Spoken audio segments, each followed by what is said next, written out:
I created Bitcoin to ensure that there was a system that you couldn't get away from the records on. The Trader Cobb Crypto Show, talking business in blockchain.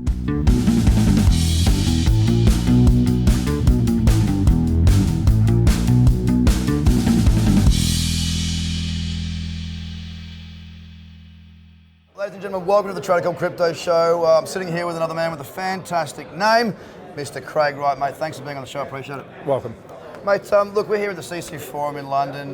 Look, I want to get straight to the beef of this. Most people have read a lot about you. They have heard a lot about you. I want to know who the real Craig Wright is because, I mean, look, you deal with a lot, man. You deal with a great deal. What makes you keep going? Like, what makes you keep pushing forward with everything that's going on? So I developed Bitcoin as a system that acts within law, that solves all of the problems with all these systems like DigiCash and whatever else. Yeah. All these anonymous coins, all these things like eGold and Liberty Reserve, and enables people to have a record and traceability. Yep. And traceability is incredibly important in money. Without traceability, you don't really have a money that can actually be legal. You have a drug coin. You have something that enables a whole lot of anarchists to run around saying, we're outside the law. Bitcoin is exactly the opposite. So I created Bitcoin to ensure that there was a system that you couldn't get away from the records on, that you could actually have identity separated. That's why in the privacy section of the white paper, it has identities, firewall, the ticker symbol. Yep.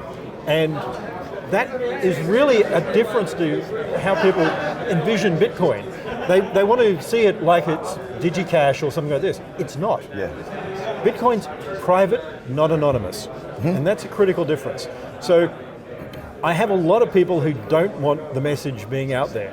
I mean, it's really started back in sort of the early days of August 2010. Okay. You had Ross Ulbricht and a number of others came up with this stupid concept of a heroin store. A what? Heroin store. Right. I mean, this is back... As in... Smack, yes. Got it. And it's still there. I mean, bits are being pruned from Bitcoin Talk over time, but it's on the Wayback Machine. And you will see, I was talking about the concept, we need commercial applications. And they come up with, why don't we make a heroin store? Right. And that was the first opportunity they saw. Yeah. I mean, I don't do drugs myself or anything like that, but I could understand if you were in Vancouver where it's legal to have marijuana, you could have a marijuana store because you can't get banking. So these guys can't get banking. That could have been a valid use for Bitcoin. Yep. And what do? No, we don't want that. Let's go for the worst of the worst and dive straight at the deep end. And the argument then, we're saving people. No, they didn't. For every 6 people they saved, like drug dealers that didn't have problems on the street, overdoses increased, fentanyl use increased, and there are 6 people died for every so-called saved person that Ross likes to say. Yep.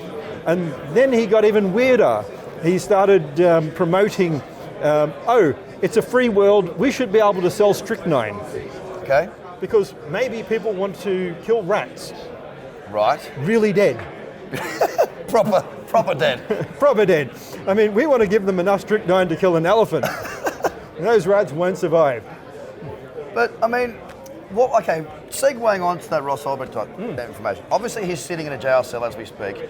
And over 100 other people are sitting in a jail cell. And we have that Vanity Jones guy is now only recently finally moved some of his Bitcoin and is now sitting in a Thai jail. So he's really lucky because we know you wouldn't want to go to an American jail if you have a Thai jail to go to. No, exactly, of course, right? So he's made the right decision there. What do you think about the whole Ross Ulbricht situation? I mean, he's in jail for whatever he's in jail for. I mean, there's a lot of reasons that they're saying that he's there. Obviously, the nefarious activities on Silk Road have been there and out the front. Do you think he's being made a scapegoat? Do you think he deserves that amount of time? What's your stance on that? Because, I mean, there's a lot of people that like a drug's a drug, right? And what seems very obvious to me, and a lot of people, you look at marijuana, look at the tax dollars coming through where they're legalizing in certain states of America, obviously in Canada and all these sorts of areas as well. That's fine, but there's a difference there. Tell me what it is. The market for fentanyl and synthetic opiates Right. exists because of Silk Road. Oh, okay. Oh, So wow, right. that entire market now came about because of Silk Road. Okay. Fentanyl was very rare in America and in Europe before all of this, and it allowed a number of producers in China to start shipping via mail. Right. And this is the interesting thing. There are known addresses for BTC that are associated with 3 drug lords that Like proper like drug lords kingpins. that are known to hold over $1 billion worth of BTC. And the argument that goes round is you can't seize our BTC. Right. Well, that's actually wrong. You can actually seize BTC when you know the addresses. And they know the addresses because of all the captures on Silk Road and all the rest. So when these guys who are billionaire drug dealers have their BTC seized, because the Chinese government can't find them, the Americans can't find them, and they lose $1 billion. Yeah. What do you think they're going to say to all these BTC supporters who have been lying to them, saying it's unseizable? Oh, it'll fine. They'll just walk away and nothing will happen, mate. I know. I mean, drug dealers are very forgiving. Yeah, we live in a utopian world where everyone's nice and everyone's happy, right? Exactly. So look, when it comes down to it, you said that with Bitcoin it's anonymous, private but not anonymous. Correct. So let's go back to that for a second. So it's private, not anonymous. Drug dealers are using it, we know that. A lot of the conversation through 16, 17 was all about, oh, Bitcoin's just for drug dealers, blah, blah, blah, yada, yada, yada. Now, as we've seen the space progress, I mean, end of 2017, we saw JP Morgan go, all cryptos are bad, Bitcoin's a scam, you buy Bitcoin, you lose your job. Fast forward, I think it was only 8 months. Oh, here comes JP Morgan token, right? And it's all moved in that sort of direction. When it comes down to it, what is the true value of Bitcoin and what is going to scare governments from empowering us to be able to use it? Obviously, it's not centralized, so they can't stop it. Well, centralized, no, that's a whole wrong concept. Okay. I mean, centralized is the Professor Lessig idea from the 90s. Yeah, okay. And forget centralized. I mean, issuing a bond, you're always centralized because you're issuing a bond. Yep. Issuing a loan, you're always centralized because you're issuing a loan. Yeah. So it's an insane techno-communism that people have as a utopia. It doesn't exist, it can't exist. There will be some things that are distributed, some things that aren't, and there's no such thing as it must be fully distributed. It's just bull. Yeah, okay. Now, the reality here is completely different. It is a system that is traceable. It is a system that allows you to have a record that keeps people honest. Now, governments will be afraid not because of it's decentralized or anything like that. It's a system that records everything. Now, imagine a world where if you're a corrupt cop and you get paid in maybe fiat on top of Bitcoin, there's a record that will be there 20 years hence. Okay, I get you. Imagine if you're a politician and every bribe you take is recorded. Imagine you're an ex-prime minister of Malaysia who they're trying to track money from, and now every transaction is recorded and traceable. It's actually Bitcoin's strength that is also its weakness for further adoption in that case, because the big dogs, they don't want you to know what's going on with their Some money. do, some don't. Yeah, the honest ones do, the corrupt ones don't. And let's be honest, there is a hell of a lot of corruption in politics around the world. So when it comes down to it, you have been in the media a lot, and the media doesn't always tell the truth. Okay, the media tells stories. They are there to sensationalize things, to make clickbait, to get adverts, to do all this sort of thing. We understand this very well. And that's part of what I want to change. When we actually have micropayments, which is one of the main reasons Bitcoin was developed, then we don't have ad-based media. Okay, and if we move away from ad-based media, it alters the whole system. We get real news. We get real news. People start paying for things. You don't have click farms in China because, well, if you have to pay for your own click farm, then it becomes silly. It just becomes silly. So, I mean, you've been going on, there's a lot of, as I said, a lot of bad press, a lot of people whinging, you're not Satoshi. Look, I couldn't give a shit if you were or you're not. It doesn't make a lick of difference to me.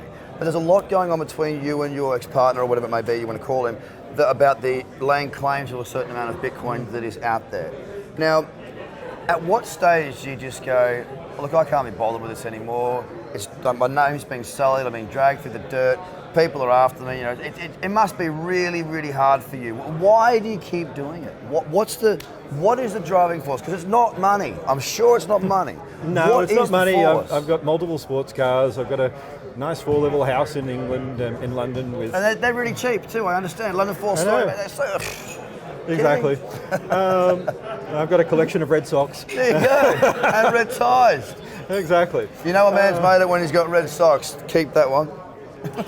But no, I mean, I invented this. I spent years creating something for a purpose. Yeah, okay. And it's not there, and until I get people to understand it, I'm going to keep going. Right. And that'll take time. It might take me another 20 years, but if it does, and I get people to understand, and they adopt it, and they see that they can actually have an honest form of money, one where it's not about people doing drug deals. Yeah. Imagine a system in the future where if someone kidnaps you, or your daughter or something like this, imagine you're kidnapped, your wife or daughter has been kidnapped, and now you can pay the money, and a month later, get it back. Yeah. How would that actually change criminal activity? Yes, Not only can you get the money back, but you can actually know who trace. the perpetrator is too. Exactly.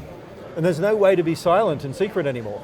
I mean, back in 2010 and 11, I was publishing papers on the economic nature of crime. Mm-hmm. And I have a hypothesis that most criminal nature, not counting crimes of passion, but organized criminal activity is all economic in nature. Yes. And most criminals are actually hyper-rational. So it's the opposite of what people think. Okay. They will do whatever, taking into account the cost of the crime and the cost of enforcement, the risk and the reward. Yeah, okay. So that they actually take morality out of the equation, and they're more rational than many other people who, in traditional sense, we don't include something like morality in what we consider rational. Although if you listen to or read Adam Smith, actually moral sentiments was a big part of sort of the theory that everyone ignores the other side of.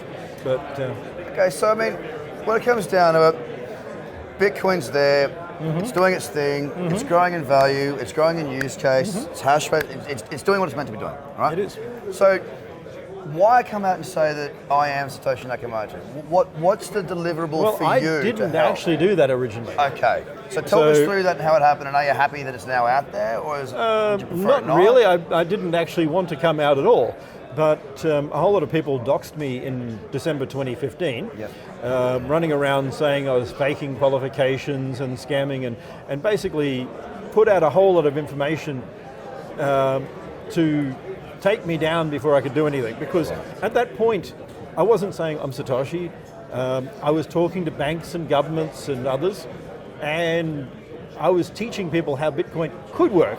And that became scary to a lot of people. Okay. So to the inner network or to the whole community?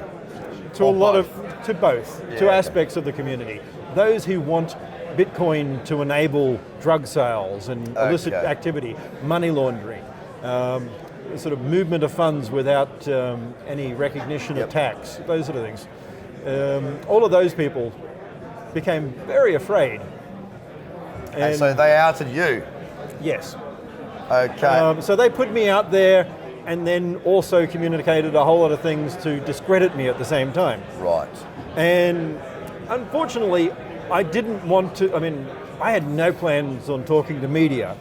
So I didn't address any of it. I put my head in the sand and thought, it will go away. Because I didn't really understand how media works. I learnt the hard way. And I thought, if I just ignore this, everyone will go away. Unfortunately, no, that actually makes it worse. The snowball continues to grow and to grow and to grow and to grow. And then other people decided to run with it and sort of go with the story. And that made it worse. Yep, I can understand that. So listen, like obviously we've got Bitcoin, now we've got Bitcoin SV. Well, we got Bitcoin, and the node is SV. The SV. So how does that play to you and to Bitcoin's strengths or weaknesses? Does it make Bitcoin more sustainable? Does it make it less? I mean, how do these two come together? Because there's a lot of people that are fighting and warring over it, and there seems to be a lot of, I'll just say it up front, immaturity and just absolute rubbishing of everybody's names. And why can't we all just get along? One's got a purpose, one's got a purpose. Because they have different agendas. Yes. At the end of the day, why do it? Well, as of today, we've got 826 patents filed. Wow. By the time On SV? Well, with nChain. With nChain, got it, sorry. So, my company, Yep. So everyone loves to say, ooh, can't be Satoshi, he files patents. Yet, they forget Blockstream had filed 3 patents, 2 of which were granted, and both of which are crap. Tell it how it is, mate. And they say how, well, I'm evil because whatever else. Do you realize on those 2 patents they raised $100 million? All right, fair enough. I have 825 at the moment. So if I wanted to go out there and raise money, I don't need to do it on Satoshi. Yep, I understand. 2 patents, that's $50 million a patent. Each patent. Yeah, sorry. And mine are better. I love it. And then if we take other things, like, Hal Finney, he was a cypherpunk, he would never do this. Hal Finney had 3 patents.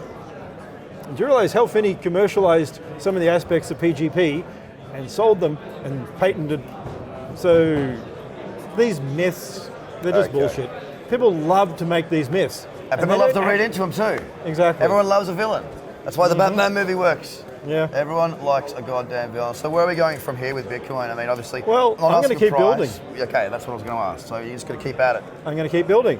I've got patents filed on a whole lot of different areas like EDI. Yep. People don't actually realize what EDI is about. It's a $14 trillion industry. Okay. And I figure we could probably reduce the cost to the industry by about 98 to 99%. Yeah, shit. I mean, I figure we could probably save Walmart around $500 million a year. Jesus. I mean, small change. Yeah, well, why would they even bother listening to you on that sort of numbers? Huh? Exactly. I mean, but hey, it's cryptocurrency. It's all bad, it's all a fraud and all that sort of rubbish, right? I mean, so it's a legacy for you now, yeah? You're going to keep pushing on until you get what you want, till the vision is until the vision is performed or the heart stops ticking. Yeah, that's what people don't get. When you get to a certain level, it's no longer about the money, it's about a goal. Yep. I mean, and a vision you have. I could probably have an easier life if I just floated around the Mediterranean. I've done that a few times. You definitely could. Let's not beat around the bush. You definitely could have an easier life. Definitely could. My wife would love it more, but that's life. Craig Wright, it's been an absolute pleasure getting to know you, getting to speak with you. Thank you very much for your time, mate. I look forward to seeing the progress of the space. We are balls deep in this with TraderCobb.com and media and whatnot. We are doing our absolute best to help to spread the gospel of Bitcoin. So thank you very much for your time, ladies and gentlemen. Have a fantastic day. Bye for now.